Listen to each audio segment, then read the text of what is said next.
What's up, everybody? Welcome back to Bingetown TV and our continued coverage of anime. We are diving into Netflix's live action adaptation of YuYu Hakusho.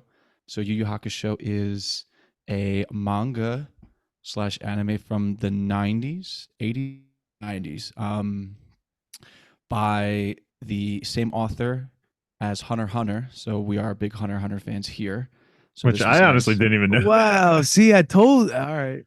Yeah, so yeah, Yoshihiro Togashi. This was his, I guess, series before Hunter x Hunter. So Mhm. a warm up series, whatever you want to call it. So I guess we can lay out a little bit of our experience quickly with the series before we talk about like the TV show itself. I read the manga in high school, which was a little bit ago. Obviously, I think at this point it's probably we're a Approaching decade. 10 years. Yeah. You're old, Yeah, We're yeah. almost at our 10-year reunion. You're So old, bro. it's been a little bit. I remember some things obviously better than other things. I gave myself a little bit of a refresher in the first kind of arc of chapters. So yeah, I guess I'm technically the subject matter expert on the podcast, The but vet, Rooks and it's Vets, fairly baby. yeah, it's fairly loose in that term. So if you're a diehard fan listening and I get things wrong, just feel free to correct us. It's not intentional. It's just that this old memory of here ain't as good as it used to be, essentially. I'm just now realizing we're flipping the roles from Attack on Titan, Yeah, which is crazy to think about because Alki and I say hello, Alki. What's up? We were the subject matter experts on Attack on Titan, and Kyle was the rookie watcher. Where we're flipping it now. Kyle is going to be the subject matter expert, the vet, and me and Alki Yeah. are going to be Rooks here. Well, this is 2 for me in the vet column. Alki's got 2 in the vet column, and you've only got Oh, 1. true, dude. yeah. Is this we've done every rotation then? This is every rotation. Yeah. Right? Yeah. But I've never been the MC. No, and never will you be. Yeah, you ain't graduated that level yet. But for first episode thoughts, to be honest, I was surprised at how good this was. I had seen the usual, up and down comments for live actions on Twitter, but I feel like in the recent ones that I've been seeing were more positive. So I did kind of go into this with a little bit of an open mindset and was completely blown away. Honestly, the acting was incredible. A lot of the characters I already can tell like I'm going to love a lot of them, and I'm just very excited. This is a new journey for me. I've never done YuYu, like Kyle said. I'm probably the biggest Hunter x Hunter fan here. Yeah, So for sure. that was a surprise to know that he was the author. I didn't know that. So high expectations then for this one. Yeah, me going into this is that I know it's a classic, and that's about it. I mean, I recognize the character designs. Yeah. I'm pleasantly surprised to hear that the same author wrote and produced Hunter x Hunter, because that character, as we'll get into at the end of the episode, the sword and the black and the headband always reminded me of Killua. I literally thought to myself, Killua had to have been influenced by him, Yeah, and definitely. he definitely was. So, I'm sure. For sure. Instead of black hair, it's just white hair. I have A+ intuition. Yeah, for sure. It's really good. Started off right off the bat with some, like Dave said, great acting. I love the physical acting in Japan. Like, they're so good at that, man. Yeah. Every thing was pretty intense. Like, the fights were very violent, much more violent than I anticipated. And it got me in my feels right off. In the first episode, I was like, okay, I wanted to run it back to the second episode right away, but we had to jump on. So, I'm excited to watch this. I'm excited to watch it and then probably dive into the manga or anime. Yeah, my impressions are very positive. So like I said, all of the details of the story aren't completely fresh in my mind, but from what I've been kind of reading before we're doing this, it's quite different. It's mostly different in, I would say, maybe like the scale of things and some of the events, but I feel like the characterization of the characters and their relationships is very true to what I remember from the initial story. And I think that's when you're making especially a live action adaptation, that's such an important thing to nail. The characters, in my opinion, so far feel like the characters, Mhm. which is very important. Obviously, you can't do everything one to one. So we can talk about maybe some of the differences at the end. I don't think that should be like a focus of what we're going to talk about.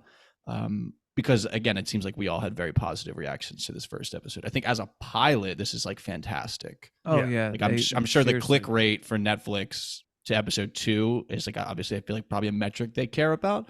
I'm sure it was quite high. Yeah, because the middle, this is how all pilots are going to be. You start off pretty hot, and then the middle is just kind of building up that backstory. And then when you leave on a note that was as high as that fight, people are definitely going to just Yeah. click right into episode 2, craving more of that. And then that they action. introduced like 3 interesting, mysterious characters True. at the end too, which is like so cool. Yeah. I don't have any issue with the characters designs yet. Sometimes animes adaptations, it can get a little cringy. Like One Piece I thought was great, but there were definitely some like caricatures where I'm like, okay, it's clearly fake. It's They like so toned fake. down. I think they toned it down a little bit. Kurabara is supposed to have like a cannon for hair. Like it's supposed that's to What I is that? thought. go That's out a like really far. That's a hairstyle that was very popular in old school anime. It's also characteristic of old school Japanese gangsters. They used to wear that hairstyle. And Seems like a lot that's of where effort. a lot of old characters you see have that hairstyle, or like douchebags and gags and stuff in animes have the hairstyle. Um I'm so glad to hear that he's a recurring character. I was calling it. I'm like, yo, this guy's definitely in the crew. Oh my god! And I'm just now realizing the guy from Hunter x Hunter literally has cannon hair too. The one that's flaunting around. He's like, I want to fight everyone, and it's gone. You know who I'm talking about? The guy. Yeah. Yeah. Is Okay. it? I'm trying to Influence think, for but sure. yeah. So speaking of, I guess, story structure, beginning, middle, end, that's fairly loosely, I'd say, how we're going to cover it. I don't think we need to get into every single scene, but essentially, the beginning of this opens exactly the way that the manga and the anime opens. Yusuke is himself kind of looking at his own dead body and in a bit of shock. He doesn't really know what's going on. And then we get the flashback 4 hours earlier. We kind of see his school day. We just learn a lot about Yusuke in these scenes. He's pretty much a delinquent. They call him a delinquent. Teachers hate him, but he's just like kind of a knucklehead that seems to have a good heart. He sticks up for the bully. He makes his mom coffee. He just kind of heads out into the world. Just we wrong also place, meet- wrong time, all the time. Yeah, it seems to be that's what his issue is. Also, he doesn't seem to care about anything really. We meet Kurabara for the first time in these scenes as well. Kind of, I think these scenes give us good insight into his relationships. So we have him and Kiko is the girl. So they have obviously a very strong relationship. It seems like she has feelings from him from the way her friends kind of react to him being in I guess the ramen shop, the ramen bar. We have him and Kurabara, who seem to be kind of rivals, maybe more rivals in Kurabara's head than in Yusuke's head, which seems to be the outcome. Always comes Yusuke on top. And then we kind of see him and his mom have kind of a very casual, I would say, relationship. She doesn't seem to be incredibly strict with him. They kind of speak not necessarily as equals, but more in like a friendly vibe. So I think we kind of talk about everything just before maybe he gets hit by the car, and then we kind of get more into like world building stuff. Just initial first thoughts. I don't think there's a ton to dig in here, but just want to give the floor just in case. It was clear Yusuke's got like a big heart, misunderstood, and it's gonna play into his character development probably as he matures. Yeah, he made a great first impression as an MC, and the actor honestly also made just a phenomenal first impression with just how he was delivering a lot of the lines. And I'm definitely, Yusuke's already number one easily for me so far. Kurabara is definitely a close second. Just the typical, wrong place, wrong time. He seems to have a good heart, like you said, and is just constantly just viewed as someone who's a delinquent, but really isn't. He's just more so carefree. It seems like he just doesn't want to take orders from anybody, and that's kind of the impression we get from him early on. I like the tone of the characters so far. Like, I feel like One Piece did a good job of teetering the like the lightheartedness with the intense moments. I don't feel like this is like, playful at all so far, and I'm eager for that to be explored. How do you pronounce the girl's name? I say it as Kiko. It's Keiko. Kiko. Maybe She was Keiko. not going to say she was fantastic. I mean, she was there. She was a part of it, but I'm like the relationship did develop really well between her and Yusuke. I think the wake was just a really good scene and well done scene in general because it was important for his character. That was the kind of the turning point for him Mhm. going forward. Yeah. I mean, she's tropey, but Yeah, whatever. that's what Yeah, I was kind yeah. of that was the And word she I was looking has for. the very unfortunate last words, at least in her minds, that she says to him kind of in the scene of like, why don't you just go and die? Which leads us into kind of I guess we'll say the catalyst essentially for the entire story and the entire series is heart maybe getting the better of him, you could say, where he dives in front of a truck to save a child. I Dude, think that was crazy. I did not expect unbelievable. that to go that way at all. He got It was freaking fucking mangled. crazy, dude. It It was of graphic. reminded me of the Alice in Borderland scene of when in like the final season when his boys get hit by the car. Just the just Oh yeah, in Just the so flashback of what shocking. really happened. yeah Spoilers. yeah. Yeah. I also Especially have a like little. like the sound design of it was like, oh my god. He gets like run over. It's not just him getting under the car. It's like he's dragged for a little bit and just spit out the other end. It was gruesome. Not expecting that at all. No. I mean, Um, I knew he was going to get hit by a car, and I was still like, oh my god, I said it out loud. Because in the manga and the anime, he kind of just gets hit by the grill. Right. But he almost came back for thirds of the truck. Jesus. um, I have a little fan trivia bubble that you can edit into this, Kyle, when you do this. The Thanks hairstyle for is giving me called more work. the hairstyle is called pompadour. Okay, fair. That sounds very Yeah, familiar to me. yeah. So It's probably on Max. That's got to be a pompadour on Max. I feel like I've heard it maybe less in the like it's a fucking log of wood on top of your head. yeah, and there's actually like a quick website I clicked, and it's like top characters with pompadours, and Kuwabara's on the fifth on the list. So Okay, that's pretty yeah, good. yeah, he's That's good. pretty good. I'm excited, and anyway, let's get into it. Yeah. So this kind of transitions us, I guess we could say, into the middle of the episode. So now we're getting maybe more of a grasp on what's actually going on in this world. So we did get a glimpse earlier of there's this big sinkhole and essentially this like dragonfly. We find out that it has an actual name when I was writing because I knew this was going to happen where I was just writing dragonfly, dragonfly, dragonfly, and then they were eventually going to tell me, and then all of my notes were just going to be wrong up until that Roundworm point. monster, right? There you go. Yeah, well, the roundworm I think is what I'll roll with because it's easier for me. But so we kind of find out here from we meet Botan. So Botan, we find out is a Shikigami. She kind of just appears. She's trying to explain the situation to Yusuke a little bit. He's, not really all there. He's kind of upset at her, whatever. And then we learn about like the world itself. So we have the explanation here that there is the demon world, there is the human world, and then we have the spirit world. So I guess maybe Great CGI. before we actually go to the spirit dimension, I guess I'm just curious of your guys like initial thoughts on this. I don't want to say it's like slapping you over the head, but it's very exposition-y of like this is a graphic of how the world works.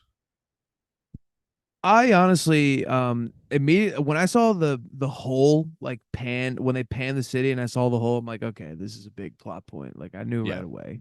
I thought it was a good little crash course. I have no real issues with it. I mean, I assumed he's gonna be resurrected, and it's like let's cut to the chase. I'm fine with it because I'm sure like the first chapter is probably your classic 50-page chapter that unfolds basically the episode one. If I had imagined, it probably went the exact way the episode went.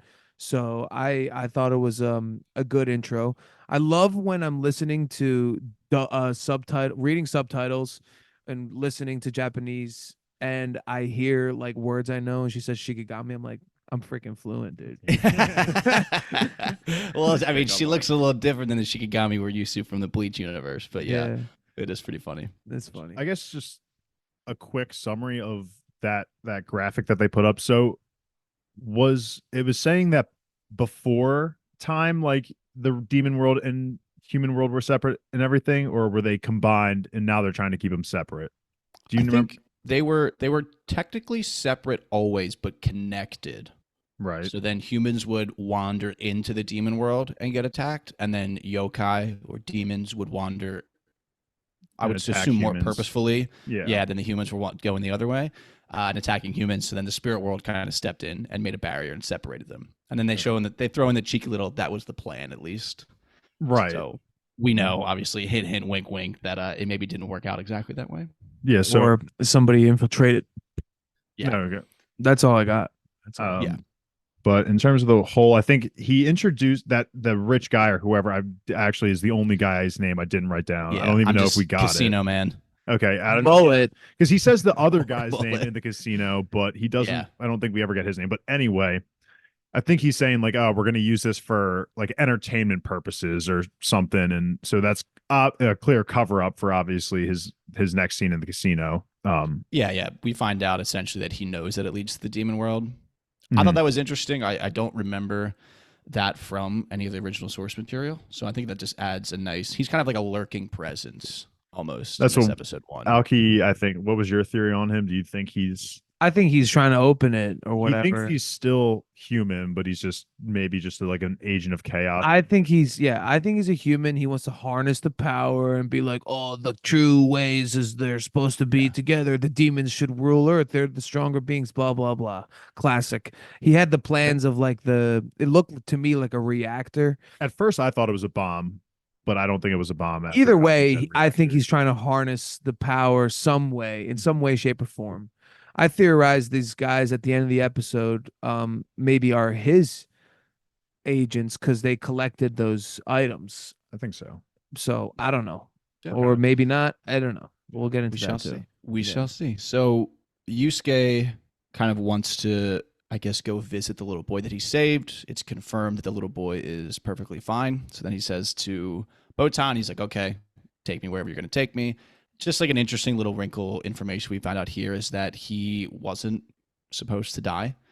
The spirit world is kind of shocked that he would do this and save this boy. So they're kind of not necessarily reeling, but it's kind of like, the paperwork wasn't all set to go. So there's maybe a little bit of delay. He's not directly going to heaven or hell type of deal. Mhm. So she takes him to the spirit world now and just is to go see Enma. So I feel like Enma, But it's all not of the Enma? series. It's Enma It's Jr. Enma Jr., yeah, is what we find out essentially. So is there Enma though? Is like, are they going to be separate, or is that just like Enma? That do is you- a fantastic question that I don't I guess- know the answer to. Yeah, we'll put it out in the void because it would be, I guess, a the top of my head. spoiler in the head. Like it could be a cool reveal Yeah. later on when we meet the Enma. So It does seem quite purposeful that it's Enma Jr. correct. Yeah. I don't know why he has a freaking binky. I mean, well, he's a baby basically. true. He reminds me of what's that character's name? Beelzebub. Doesn't he also have like a binky or something like that? I don't know if you guys know who that is. I'm thinking of like the Jump All Star roster, but So that sounds very familiar, but go ahead. I'm sorry. I feel like I'm always talking first. I'm No, always you're saying good. first. I guess what I'm looking for here is we take maybe like initial. I thought the CGI of the spirit world looked really cool. Like the transition into the boat and them going, and then maybe our thoughts on Enma, and then Enma kind of gives Yusuke this ultimatum, essentially this deal, and Yusuke declines it. So I would say everything until like Yusuke returns to the quote unquote human world and the wake stuff. So anything pre-wake, essentially, I would say is free game. I actually had a slight issue with the fact that the Shinigami was like, oh, we didn't expect you to do this. It's like if you watch him, he saved the bully like 5 minutes ago. Like She does how is this earlier- out of character? But whatever. He does earlier give him the scouting report. That's Violent, like, which is yeah, he is violent, ill-tempered, fighting, drinking, gambling, which I thought she just like keeps going. I guess which like kind of funny. if they're the ones they don't have time to read millions and billions of people's like full-blown biographies, so she's going off spark notes too. I mean it's literally so shallow. It's just like I just thought that was kind of funny. It's funny, I guess maybe quote unquote funny. In the manga, she tells him that like the kid literally wasn't going to be hurt. Like the kid wouldn't have died. He would have not gotten hit Oh by my the car. God, So he yeah. literally did it for no reason. I feel like that would have actually. I feel like that would have actually made more of an explanation for it as a catalyst rather than just like, oh, you typically aren't good. Like that makes more Yeah, like sense it to me. Like wasn't that would have been a planned nice. essentially because the kid wasn't gonna Yeah. die, so there was no Yes. expectation of him having to be saved because he Right. didn't That Exactly. would need to have be saved. it would have made Yeah, more That would have been a sense. nice touch. yeah, that's what happens in the manga, in the anime. I kind of like Enma's design. The Binky is weird, but I kind of like the design overall. Botan is pretty cool as well. I have a feeling she'll be around for a while as, the watcher over the in-person watcher over of Yusuke. Um, yeah, Spirit World looked amazing, man. That looked so good. I just thought the CGI looked really cool. I loved how I don't know, the water was moving the boat on its own, and It like almost that looked like that scales yeah, too. it was like molecular. I don't know. It was just like moving it. It was cool. Mhm. Yeah. If one who's listening or watching has read the Stormlight Archive, it definitely was giving me Stormlight Archive vibes with like the way the material of the water, like Alki's saying. I don't want to really say more than that, but that's the first thing I thought of, which I thought was really cool. Which is to say, I liked it a lot as well. So Enma essentially tells Yusuke that he isn't going to send him to heaven or hell. I thought it was interesting the way they did like the scrolls and he's watching people's lives and just kind of flicking them to the sides. I thought that was just kind of well done. But he's not going to send him either way because he is going to resurrect him in exchange for Yusuke becoming what is known as a spirit detective. Spirit detectives solve cases of yokai invading the human world. Enma then shows us the roundworm monster, which invaded through the sinkhole earlier in the episode. This is Yusuke's first mission. Basically, if he figures out how it got there and deals with it, then he'll get to return to his body.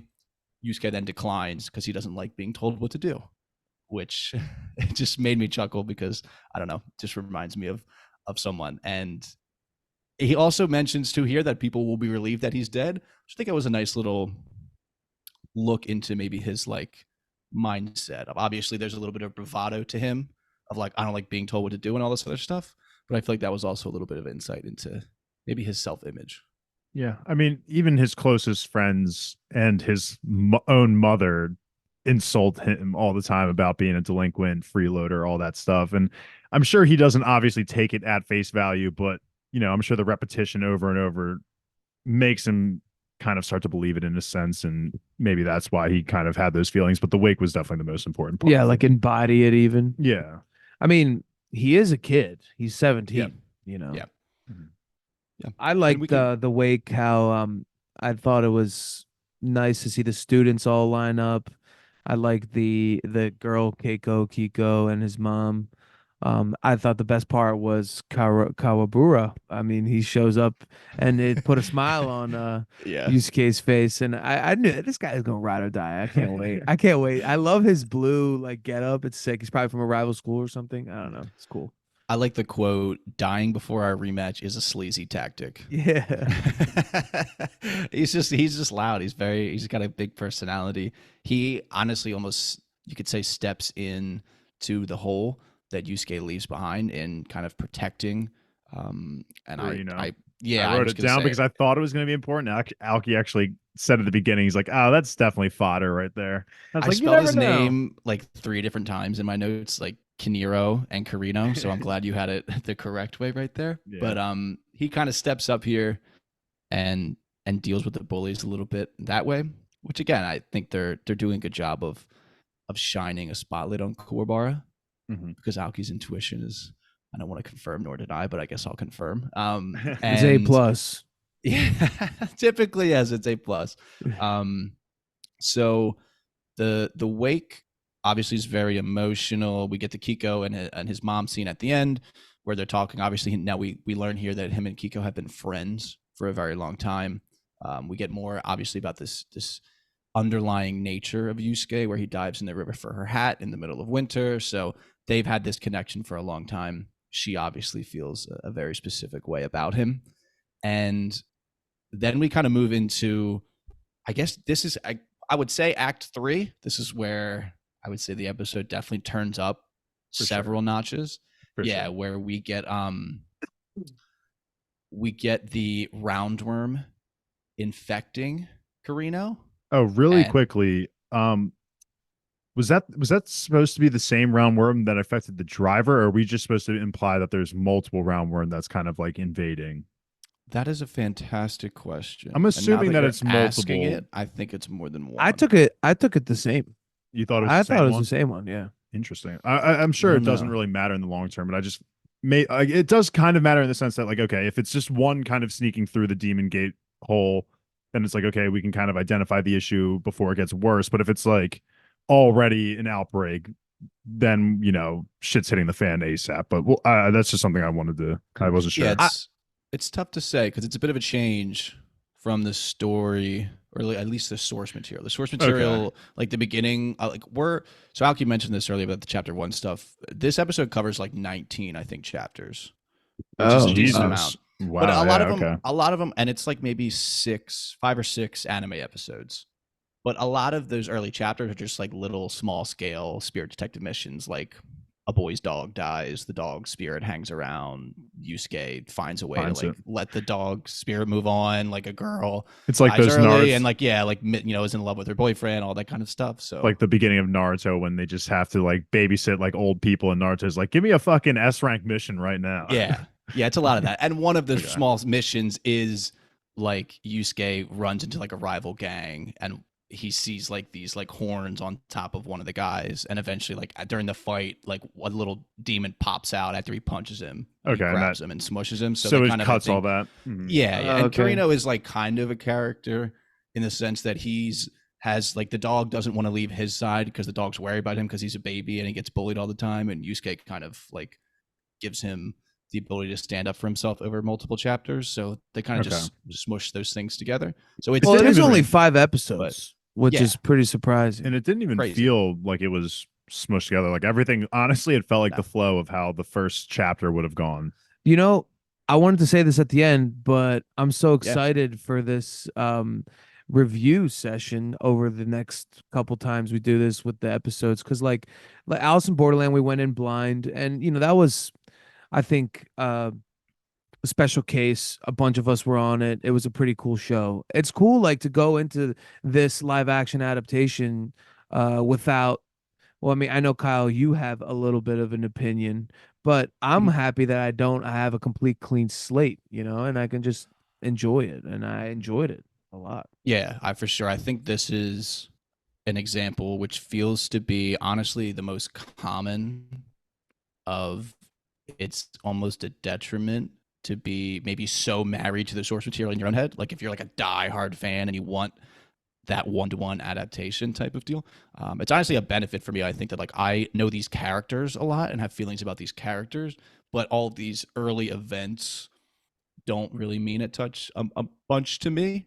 So I thought everything's been really good so far. But I can definitely imagine reading comments on the internet that are like they're butchering the story, et cetera, et cetera. So It's always going to be like that. But Right. yeah, I think the three of us are obviously not all in the same boat, but we're in good boats. But what a world we live in where it's not everyone agreeing that live action is just trash nowadays. People are fighting for it. Come along. Hey, Yeah. Definitely come a long way. All right, so our transition into full-blown spirit detective mode is essentially Yusuke is visiting Kiko in her room, sees that she's crying about him. He witnesses that emotional moment between her and his mom as well, and he's like, okay, I'm obviously having this negative impact on them. So he goes to Botan and he essentially says, what do I need to do to be resurrected? So Enma then revives Yusuke's body, but he still has his spirit out in the world, kind of, and he basically instructs him to go back to his house and save his home and his mom and Kiko from this fire that the yokai infested classmate Kurino kind of started during his fight with the bullies.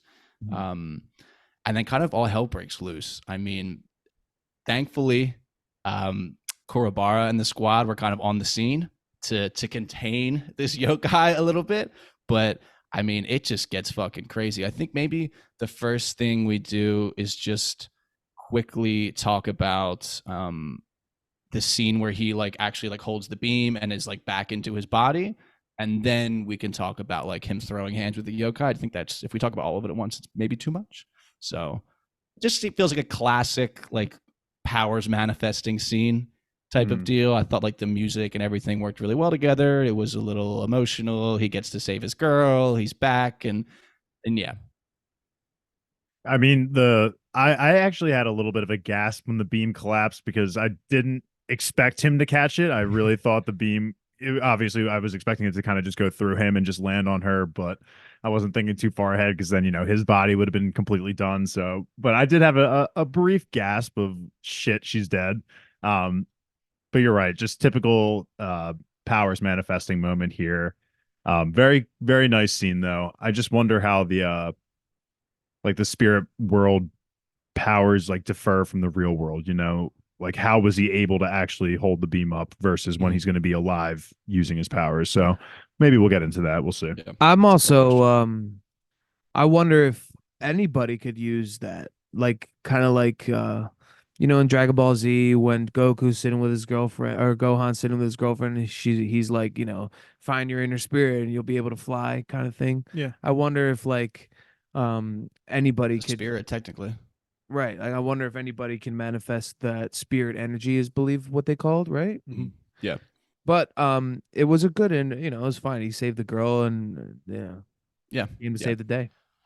Yeah. Enma grants him his soul back into his body after he says that he'll do whatever it takes, essentially, to save Kiko. Remember those So, words. yeah, I think Enma is probably going to take him up on the most literal definition of those words.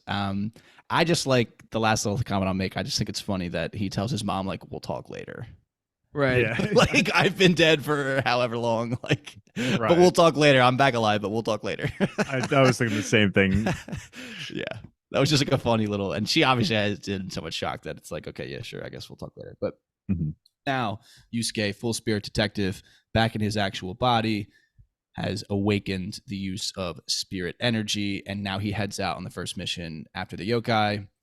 And Korbar and the boys, while it was nice they were there, they're getting pieced the hell up here. So Yusuke kind of steps in, saves the day, and him and the yokai just, I mean, this is the definition of throwing hands. This was unbelievable Mhm. stunts, I thought. Like Alki said, the physical acting of Kirino with like all the twisting of the limbs and the way he was like sliding backwards on the Yeah. ground. It's just like, it was literally unbelievable. I couldn't, like, this is some of the best stunt work I've ever seen.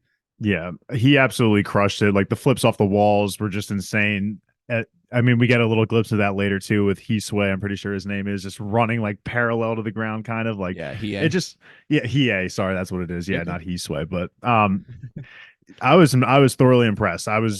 This was probably I think for a lot of readers too, like a make or break moment. I'm sure for them, like depending on how well this turned out. And as someone who had fresh eyes on this, and like Alki says, the East is pretty good at their body acting, and I think they absolutely crushed it. The fight was great. I mean, Yusuke kind of got tooled up too. And it was no walk in the park. It was a nice I guess first step into the world of being a spirit detective. My thought was, I totally thought I was pissed that it was Karino that was the one that got infected because the trope of anime, you're gonna have that emotional scene of Yusuke talking to Karino as the person, not the infected insect that that he looks like to be. But um, it's just I think it was still really well done, but it's just unbelievable how well Karino crushed it as a parasite. Oh my God. Yeah. I He thought that reminded me this, of Parasite. the Yeah, CGI work too of like him slowly transforming. It's the one arm, and now he has this new. And I thought the fight, like the parts of the fight, like Act One, Act Two, it's like leveling up. Or it just like was the use of the environment, the propane tank, and all of it, the bike, the wires. You know what I mean? The little hmm like electric box that he's using the door on. Like it was fucking awesome. I was so pleasantly surprised after Yeah, this. very entertaining. The choreography was A1. Yeah, yeah, and we still get the classic. He speaks to him, and Kirino's like slowly transforming back into a human. And he gets the tear, and then eventually I just wanted Yusuke. I wanted it to infect the bully, obviously, so that way there would be no Yeah, feel bad moment if he does have to die.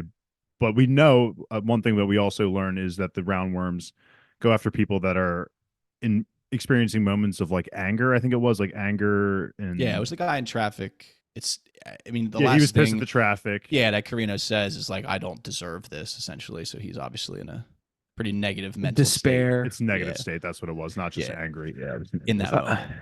it Yeah. was I kind of want to I thought Kirino. Kirino should have died, frankly, but it seems like he's gonna live.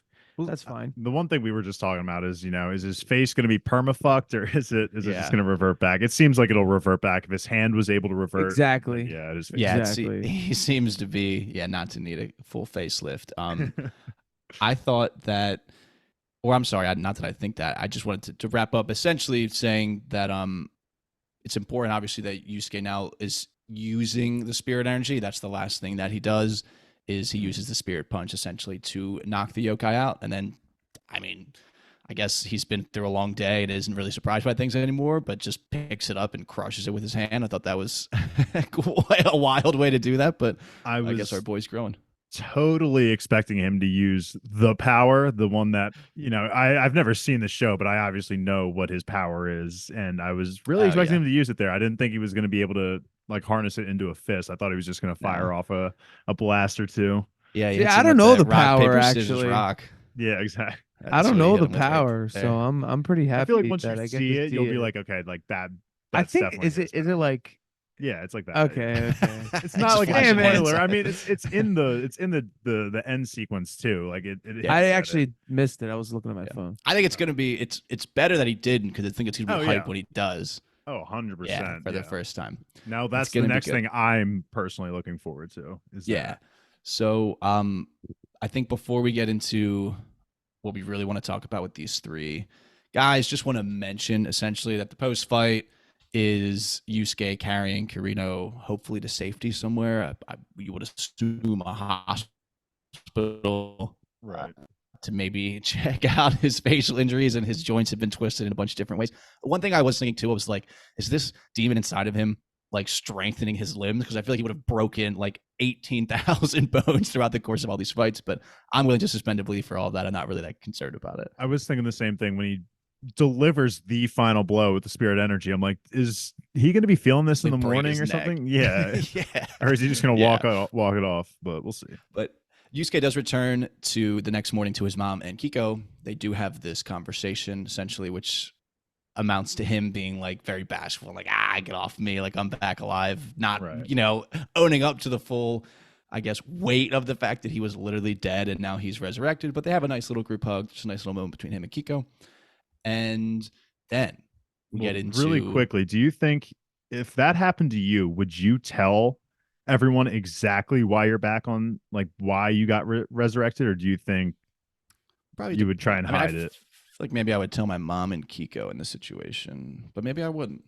Maybe I was just wondering, because I feel like then if you tell your mom, then she's probably got to worry about you. And another thing that Alki and I were talking about too while watching is what happens when he dies. And I'm sure we'll get into that as well. But, obviously he has the strength of Enma backing him up or I would assume that Enma's backing him up in terms of support and doesn't want him to die. So I'm just curious if he does die, what's going to happen there. So yeah, I mean, probably would Enma resurrect him again? Yeah, I think there's gonna be a moment where he does die again, and we'll cross that bridge when we get there. I theorize it's like, I can only resurrect somebody once. But sure, probably has like an impact on the soul, maybe, right? Like the way that Game of Thrones, just as one example of potentially many out there in the world. Okay, so the very interesting way they wrap this episode up is us getting introduced to now these three artifacts by Enma. So Enma says that the demons that are supposedly now going to be coming through this sinkhole, why they desperately needed a spirit detective, and Yusuke throwing himself in front of the truck was very fortuitous for them, is that the demons are now after, he says, you know what, which looks to be a knife, an orb, and I thought it was a book at first, but it also kind of looks like a slab of metal. But they're kind of, they're like pulsating. They look black. They're pulsating for whatever reason. And then we get this awesome scene of what looks like a ton of yokai are rampaging in a railroad depot. And then we get the squad, this trio of are they heroes? Are they vigilantes? Are they villains? Don't think we're really sure at the moment. But we get man in black with a white bandana and a katana. We have a man in red with red hair and a whip, and then we just have this huge brute. So they kick some ass, take the artifacts, and then we kind of wrap up the episode. Great way to end an episode, like we said at the top. I mean, I feel like I really want to watch episode 2 now. The only thing I mean, obviously, very badass scene. The sword fight was the highlight, of course, of it all. I mean, the whip was all right. The only cool moment for the whip was when it pierced through the Yukai's mouth. That was sick. I feel like I actually know a little bit too much in this regard about like at least one of these characters in particular. I would assume you're talking about the man in black with the white bandana. I kind of feel like I know where this is going to go, but for now, just as my first time watch, to me, it did not look like good guys. To me, it looked like they were bad guys with how the rain was coming down, the lightning. They were menacingly holding all these objects. It felt like not just like, oh, we got these back, job done. It seemed like they didn't have good purposes in mind. It seemed like they were both going for them, the demons and the three of them. Yes, and I already. No, I was just gonna say I don't think they're gonna be on like Enma's side, personally. I don't think so either, but I know enough of I've seen enough posters and shit to know that Hiei is, I guess, eventually aligns himself with the crew. I don't think that's a spoiler. I think anybody who's on Twitter has probably seen photos of these people. I think that he might not start out good though. I'm excited. I think this was a banging pilot, honestly. After I watched it, was like, wow, this would be a great, I think, intro to a lot of people to like the genre itself of live action adaptations, and also just anyone who likes TV, pretty much. I already feel like I would recommend this before even the One Piece adaptation, just because it's going to be a little bit more serious, whereas One Piece is going to be a little bit more goofy. So once you've warmed up to that idea, then maybe you can try One Piece. But this one, just serious tones throughout it, and really does feel like, a good show. Yeah, and I haven't seen a bunch of like old kung fu stuff, but I would be very curious if we have friends. I know Alki, you've seen a decent, maybe some Ip Man, but I just like people who like that stuff. I'd be so curious to read, and maybe I'll search it out on my own, of like articles of people who love that stuff and what they thought. Because to me, this was, like I said, some of the best stunt work I've seen, especially in a TV show. Ip Man is sick. Yeah, but this was pretty good. I mean, it was up there. Ip Man's a little older. Like, true. What you marvel in that sort of show is like the movie is like Ip Man, the guy who's playing him is like this freaking well-seasoned martial artist. He's master in like so many disciplines, and he's capable of so much. Kind of like Jackie Chan and yeah, that's what I was gonna say. And like Jet Li and stuff. Something I feel like I've read about Jackie Chan is like the quality of the stunt work, especially like the use of the environment. I feel like, especially like the Rush Hour movies come to mind, of how much they do with everything that's in like the room, whether it's like a pencil on a table, a silver tray. And I feel like that kind of spirit was alive for sure. Spirit was alive for sure in this fight. And on the contrary, I thought this was both well choreographed and an entertaining fight that felt like there were things at stake. You know what I'm saying? Like sometimes in those kung fu movies, that Ip Man's gonna walk through like 50 cronies. Yeah. You know what I'm saying? Like this had some levity to it, some weight. Yeah, I'm looking forward to more fights for sure, because obviously they will be coming. And if that's everything we have, my only last comment would be predecessor. They had mentioned Yusuke's predecessor. I am curious if we're going to get into them and if they will come back in some way with like, Yusuke now being one with spirit energy. Or are they going to somehow, come in and kind of lay some knowledge to Yusuke? But I would like, as just from a lore perspective, I would like to see some predecessors and see what other, what are they called? Detectives again? Sorry. Spirit detectives. Spirit Yusuke detectives. Urameshi, spirit detective, baby. Now, is there supposed to only just be like one per quote unquote, I guess, like not lifetime, but like generation, I guess? They made it seem like, oh, there was one guy before you, he died. Now it was kind of almost, it felt like they were saying reincarnated almost into you, but not really. It's not clear at the moment. Okay. I'm curious to see if they dive into the previous guy. Yeah, that's what I predecessor. want. Yeah, I think that's definitely something for us to look forward to. Hmm. My final comment would be just a funny little difference from the manga. And I only bring this up not to say I'm upset about it, but just kind of curious to see your reactions to it. But in the manga, his like test, if they're actually going to revive him or not, is he's kind of given an egg. And it's like Pokemon where he has the egg and he has to like take care of it. And like eventually it'll hatch. And like it, whatever hatches from it, it could either be like a huge evil monster if he's a bad person, Mhm. or like if his nature is good, then it becomes like a good thing. I just thought that felt like to me something I remembered and not something that happened, but who's to say it doesn't happen in the future? Yeah. Does yeah, could it be a pet? Is it a pet going forward? Who knows, I I guess. guess we'll see. Yeah. So Hmm. that's going to wrap up our coverage of episode 1. I did not look at all if the episode had a name, but we'll just be calling it episode 1. So there's that. And we'll be back for episode 2. We haven't decided exact structure, but it feels like there's only 5 episodes. I would like to do one episode at a time. I think, especially with the way the story's been going, it's fun, I think, to talk about one episode at a time because we can get into maybe more conversations about different things. So just keep an eye out. We'll keep covering it. Obviously, the whole season has released, so we will try to get these episodes out as fast as we can. But obviously, the holiday season is currently ongoing. We're covering other shows. We're about to wrap up Jujutsu Kaisen in the coming weeks, which Boo. is Sad. amazing. I know. Sad. It's sad though. And yeah, and then I guess we'll see what else is on the horizon in terms of anime, what we would like to cover. So if you like what you heard, best way to support us is always going to be to like, subscribe on whatever you're watching or listening on.